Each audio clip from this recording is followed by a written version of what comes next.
Vamos a recordar ahora los últimos días de Alberto Fujimori, porque ahora resulta que hay gente joven que ya no recuerda lo que pasó aquel famoso año 2000, final del siglo, final de una época y una llegada angustiosa al nuevo milenio por parte de un país que había sido eviscerado, saqueado, orinado, y yo diría que abiertamente defecado por su propio gobierno. Recordemos.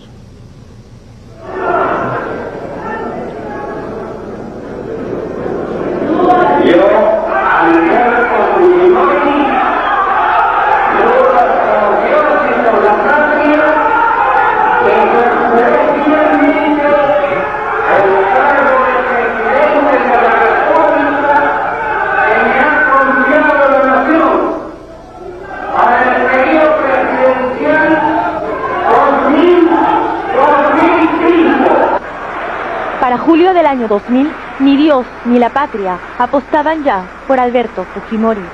Acababa de inaugurar su tercer periodo como presidente. El Jurado Nacional de Elecciones y la OMPE habían jugado a su favor. El fraude había sido demostrado y había llevado incluso al retiro de la candidatura de Alejandro Toledo. Nada nublaba el feliz horizonte del chino, ni las millonarias cuentas de Montesinos publicadas en diciembre del 99, ni las evidencias del nexo entre su gobierno y las FARC. Él seguía llenando sus mítines con los ómnibus del Prona y hacía bailar a su ritmo a toda la prensa cautiva. Este es el baile, este es el ritmo que todos recuerdan, el ritmo del chino, de tu mesa tana, el fuego lo extraña, se siente que falta el ritmo del chino.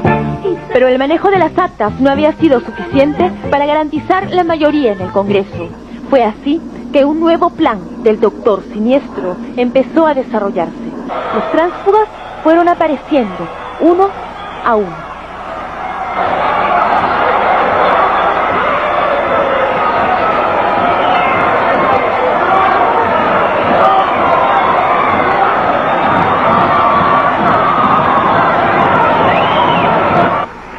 Al poco tiempo supimos que no se trataba de fujimoristas encubiertos, sino de un mercado negro de conciencias. Por Dios, por la plata, por la patria. El 14 de septiembre del año 2000, todo el Perú se frotó los ojos, incrédulo, ante estas imágenes que hoy nos resultan tan familiares.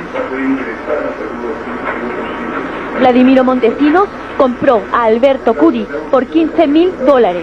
Ningún canal de televisión abierta transmitió en vivo el acontecimiento, tal vez porque al hacerlo habrían tenido que hablar de sus propias conciencias compradas. Los periodistas, estupefactos, salieron al ruedo, aún mareados por el flash que les estallaba en la cara. ¿Reconoce usted que ha cometido un delito? ¿Reconoce usted que ha vendido su cargo de parlamentario por un fajo de dólares? ¿O no reconoce nada? Mire, esa es una argucia, una falacia más de una oposición que realmente no tiene otros argumentos que seguir malinterpretando y seguir tirando barro con ventilador a quienes trabajamos verdaderamente con la población más necesitada. Con mucho cariño dedicándole... Beto Curi dijo que la plata era para comprar un camioncito. No pudieron susurrarle nada más original a través del audífono que lo acompañó en todas sus presentaciones públicas, desde el día del escándalo hasta el día en que se escapó del país. No tuvo que pasar mucho tiempo para que Estados Unidos, el socio en las buenas, le diera la espalda al Montesinos caído en desgracia. Ya no les era útil. Ahora, más bien, les estorbaba. La CIA le cerró las puertas a su agente encubierto, mientras que el Congreso opositor lo denunciaba por corrupción. Alberto Fujimori, escondido en Palacio, masculló durante 2 días un ensayo de autodefensa. Se reunió de emergencia con sus ministros.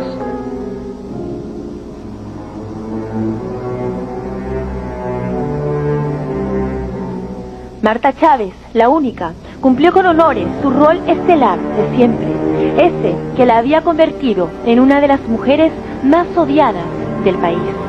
Declaró que Montesinos había cometido un error gravísimo, pero minúsculo con relación a los servicios que brindó. Ni Fujimori se había atrevido a tanto. El chino, más cochino que nunca, se hizo el desentendido, fingió indignación y desconcierto.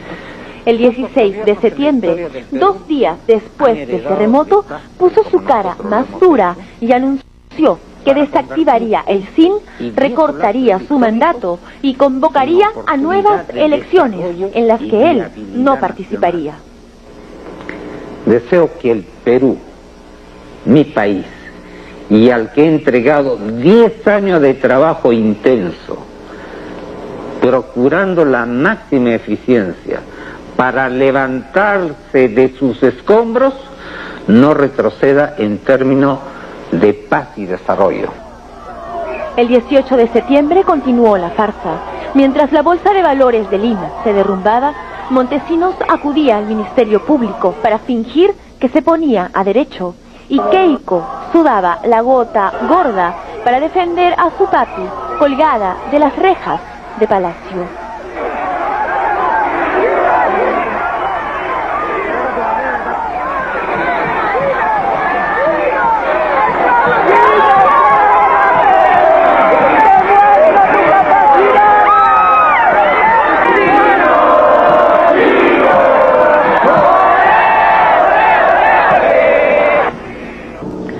Días después, el asesor huyó a Panamá en un avión prestado por Dionisio Romero. Todo en las narices de Fujimori y del gabinete en pleno. No conocemos el paradero del doctor Montesinos. Definitivamente sabemos lo siguiente. Sabemos que está en Lima. Sabemos que no ha salido ni de Lima ni obviamente del país. Sabemos que no está detenido. En la madrugada del 24 de septiembre, el presidente llegó al cuartel general del ejército. Nunca se supo a qué fue. Durante esa semana, presentó 2 proyectos de ley al Congreso. Uno que recortaba su mandato de 5 años a 12 meses y otro que desactivaba el SIN. El 25 de septiembre, Alberto Fujimori firmó una resolución aceptando la renuncia de Montesinos, ya prófugo de la justicia. Como si no fuera suficiente el ridículo, el documento elogiaba la labor del doctor y le agradecía por los servicios prestados a la nación. Al día siguiente, el Poder Judicial absolvía a Montesinos del delito de corrupción de funcionarios.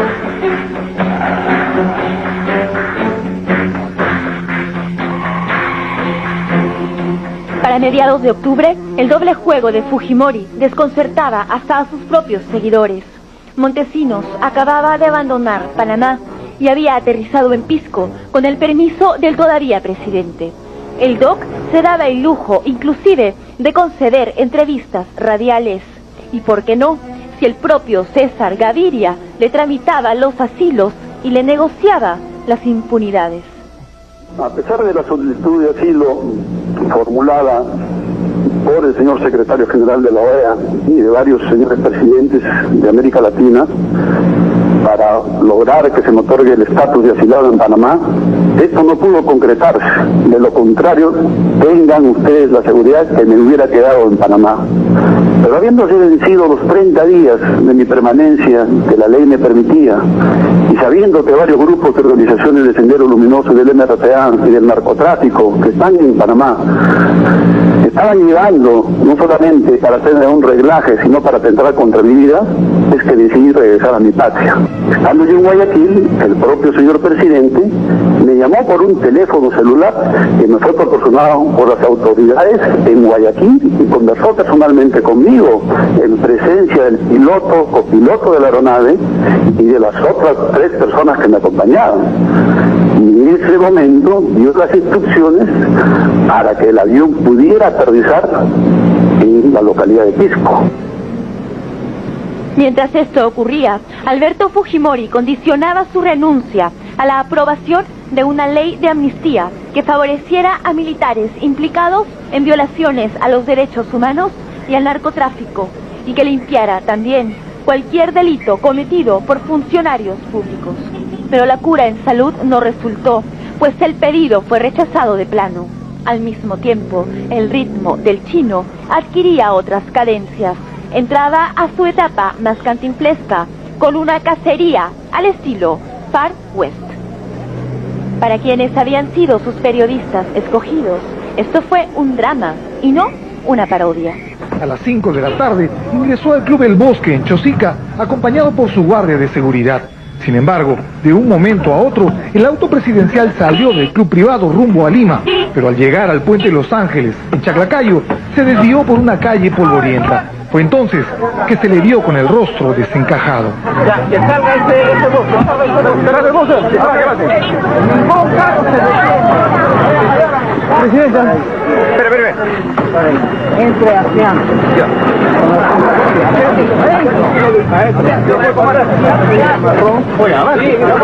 Llama la atención.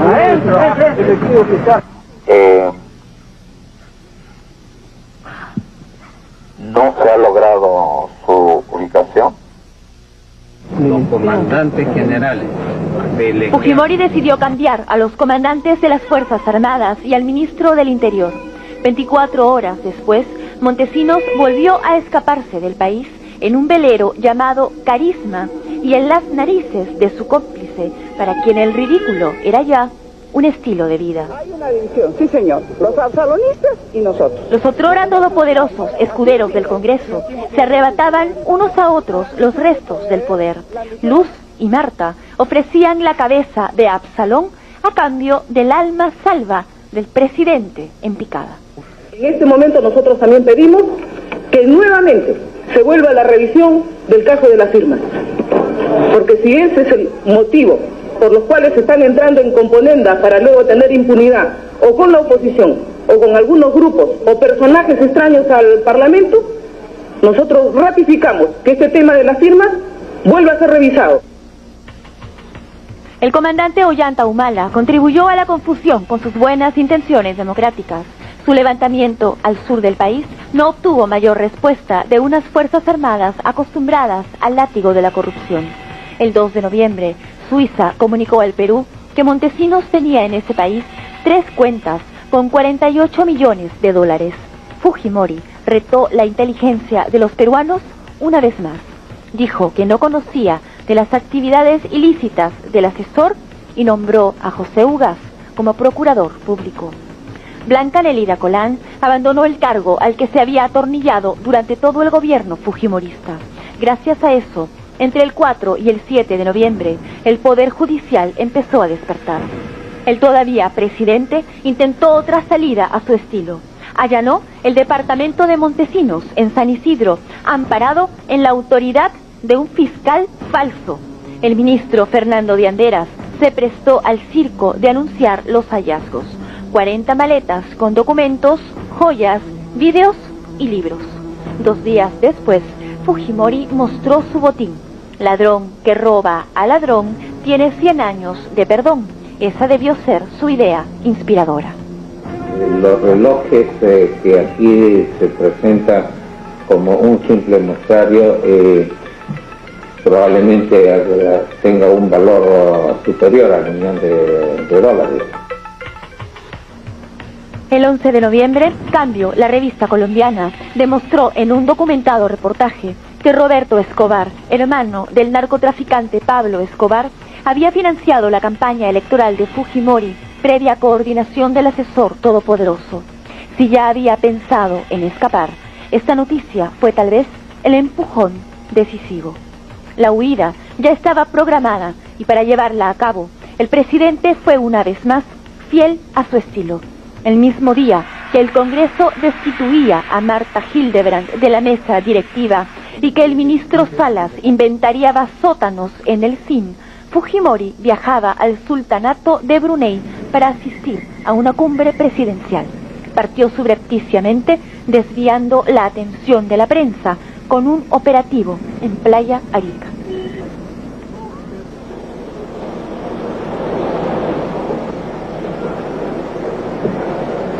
Mientras estas imágenes daban la vuelta al mundo, aquí en el Perú corría el intenso rumor de que Fujimori había pedido asilo político en Malasia. Esta información que les estamos entregando solo significa que la historia del señor Fujimori ha concluido, y ha concluido de la forma más baja y abyecta posible, es decir, huyendo como un cobarde y negándose a afrontar las consecuencias de sus propios hechos. Los ministros, fieles aún a quien ya había puesto los pies en polvorosa, negaron esta versión. El presidente llegó a Japón con los aires de quien se sabe impune. El 19 de noviembre, la renuncia del Chinito llegó vía fax al Congreso de la República. Él está anunciando una decisión. En los próximos días se va a materializar, formalizar esa renuncia, si es que el presidente así lo considera. Y bueno, todavía no está dicho todo, no está asegurado si él va a regresar o no. Yo estoy segura que él va a regresar. Defraudada, no, estoy sorprendida en este momento. La renuncia creo que es conveniente en estos casos para que nuestro país pase a un proceso de elecciones sin mayor complicación, y eso lo ha entendido el presidente de la República. Como él me ha manifestado el día de hoy en una llamada por teléfono, que lo hace por bien del país, que él quiere anteponer sus intereses personales o de la Alianza Perú 2000, porque él considera que los intereses del Perú están primero. ¿Cuándo volvería el presidente Fujimori? ¿Cuándo volvería? No tenga la menor duda que en los próximos días el señor presidente va a regresar. Well, I don't have any reason for that. Could you say in English the reason that you decided to resign, please? Yes. A partir de entonces, nuestro presidente prófugo se dio el lujo de ofrecer conferencias de prensa, estrenar novias y aparecer como héroe en los bloques estelares de la televisión japonesa. Y ya han pasado 30 meses y él sigue muy campante.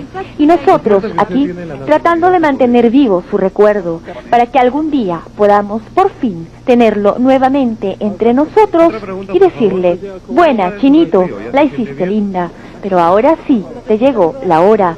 Qué buena yuca, ingeniero. Increíble, ¿no? Las últimas horas de un farsante, que terminan en todo caso así, con este comunicado de Interpol repartido entre las 181 oficinas mundiales de la Policía Internacional, es decir, la Interpol. Búsqueda internacional de Alberto Fujimori en la base de datos de incriminados de la Secretaría General de la OIPC.